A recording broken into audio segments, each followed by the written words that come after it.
Que el Señor les bendiga. Vamos a estar disertando sobre el Salmo 60. Y por años el versículo 12 de este Salmo, la parte A, ha sido el eslogan de nuestra iglesia, de la Iglesia de la Cruz. Vamos a estudiarlo en contexto. Dice el Salmo 60 en la introducción: al músico principal sobre lirios, testimonio, Mictán de David para enseñar, cuando tuvo guerra contra Aram Naharaim y contra Aram de Soba, y volvió a Joab y destrozó a 12.000 de Edom en el valle de la sal. Es un salmo escrito por el rey David. Dice que es sobre lirios, quiere decir que es un poema hermoso, y un mictán quiere decir que se utilizaba para enseñar. Los levitas utilizaban este tipo de salmos de mictán para enseñar al pueblo. Vamos a leer los primeros versículos del 1 al 5. Dice así el Salmo 60, versículos del 1 al 5. Oh Dios, tú nos has desechado, nos quebrantaste, te has airado, vuélvete a nosotros. Hiciste temblar la tierra, la has hendido, sana sus roturas porque titubea. Has hecho ver a tu pueblo cosas duras, nos hiciste beber vino de aturdimiento. Has dado a los que te temen bandera, que alcen por causa de la verdad, para que se libren tus amados. Salva con tu diestra y óyeme. El rey David, el poeta, escritor de este salmo, entendía la soberanía de Dios. Dios los había llevado a la guerra, a la batalla, pero ellos estaban perdiendo esa batalla, ellos estaban perdiendo la guerra, y ellos entendían que esta parte del proceso estaban bebiendo vino de aturdimiento, estaban siendo procesados, pasados por el juicio divino. Dice: para que se libren tus amados, salva con tu diestra y óyeme. En medio de la tribulación, de la adversidad, de la derrota, el rey David clama a Dios por misericordia. Óyeme para que se libren tus amados, con tu diestra sálvanos. Es decir, reconoce la soberanía de Dios que los había llevado a la batalla. Ellos estaban perdiendo en el momento de la batalla, pero entendía que el único que podía llevar al pueblo de Israel a la victoria era Dios. Esto, el contexto de este pasaje, de este salmo, se encuentra en 2 de Samuel 8 y en 1 de Crónicas 18. Si nosotros leemos este pasaje, vemos que en ningún momento se habla de que el pueblo perdió la batalla. De hecho, se extendieron los dominios de Israel en esta batalla. Sin embargo, por la estructura del salmo podemos entender que Israel empezó perdiendo la guerra y posteriormente la gana por la misericordia de Dios, por la soberanía de Dios. Vemos los versículos del 6 al 8 y dice: Dios ha dicho en su santuario: yo me alegraré, repartiré a Siquén y mediré el valle de Sucot. Mío es Galaad y mío es Manasés, y Efraín es la fortaleza de mi cabeza, Judá es mi legislador. Moab, vasija para lavarme, sobre Edom echaré mi calzado, me regocijaré sobre Filistea. Aquí entra un personaje que habla en nombre de Dios, y podemos notar que aquí está hablando de un Dios, de nuestro Dios, que es un Dios de victorias, es un Dios que va a la batalla con su pueblo, y es un Dios que responde a las oraciones, es un Dios que gobierna cuando hace mención a los diferentes pueblos, gobierna sobre todos los pueblos de la tierra. Está presentando un Dios de los ejércitos, que es un Dios victorioso, que es un Dios soberano, que es el rey sobre todas las naciones de la tierra. Leemos los versículos del 9 hasta el 12 y dice: ¿quién me llevará a la ciudad fortificada? ¿Quién me llevará a este Edom? ¿No serás tú, oh Dios, que nos habías desechado, y nos harías, oh Dios, con nuestros ejércitos? Danos socorro contra el enemigo, porque vana es la ayuda de los hombres. En Dios haremos proezas, y Él hollará a nuestros enemigos. Aquí nuevamente entra en escena el rey David en representación del pueblo y habla: ¿quién me llevará a la ciudad fortificada, a Edom? Ellos venían perdiendo la batalla y entendían que el único que los podía llevar a la victoria era Dios. En principio ellos sentían, en medio de la tribulación, que Dios los había desechado. Nosotros tenemos la convicción de que Dios nunca nos desecha, a pesar de las circunstancias, a pesar de lo que estemos atravesando. Dios no desecha a su pueblo. Al contrario, la palabra de Dios nos dice en Romanos 8 que todas las cosas a los que aman a Dios nos ayudan para bien. Y en medio de la tribulación, de la adversidad, de la necesidad, Dios utiliza esta circunstancia para formarnos, para fortalecernos en Él, para que aprendamos a depender de Él. El rey David había entendido que era únicamente Dios quien los podía librar de la batalla, quien los podía llevar hasta la victoria sobre sus enemigos. Y eso nos lleva al versículo 12, que es el texto central, que es una profesión de fe.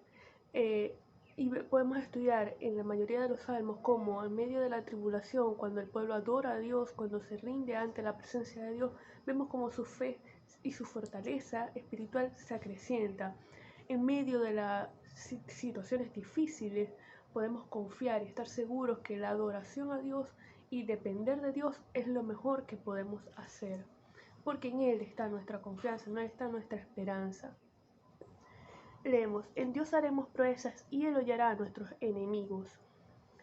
Vamos a estudiar este verso al revés, de atrás hacia adelante. Vamos a empezar sobre la definición de enemigo. Y un enemigo es aquel que busca nuestra destrucción. Un enemigo es aquel que tiene el corazón endurecido y que busca nuestra destrucción, como por ejemplo el faraón que estaba buscando la destrucción del pueblo de Israel. Dios había endurecido su corazón y buscaba la destrucción del pueblo de Israel. Ese es un enemigo, y ahí vemos también la soberanía de Dios, porque Dios fue el que endureció el corazón de Faraón. Hollará. Hollará es un verbo que significa que lo va a destruir. Ahora bien, este verbo está asociado a la tercera persona, es decir, el sujeto de la oración, y el único sujeto que se encuentra en la oración explícitamente es Dios. Quiere decir que el trabajo de hollar a nuestros enemigos, de destruirlo, es de Dios, no es nuestro. Ahora bien, seguimos y vamos a proezas. ¿Qué es una proeza? La proeza es girar la circunstancia, es llevarla a nuestro favor, es pasar de la tristeza a la alegría, de la desesperanza a la esperanza. Y esto lo vamos a encontrar, y esta proeza la haremos. Y haremos es la raíz primaria de todos los verbos. ¿Qué podemos hacer? Podemos hacer muchas cosas. Construir, derribar, edificar, adorar. Haremos es la raíz hacer, viene de hacer, es la raíz primaria de todos los verbos. ¿Y qué podemos hacer en Dios?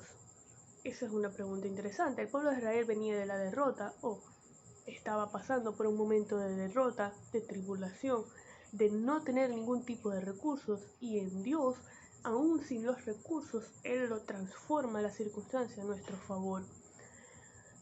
Ahora bien, dice que, y vamos a hacer vamos a detenernos aquí para hacer un análisis interesante.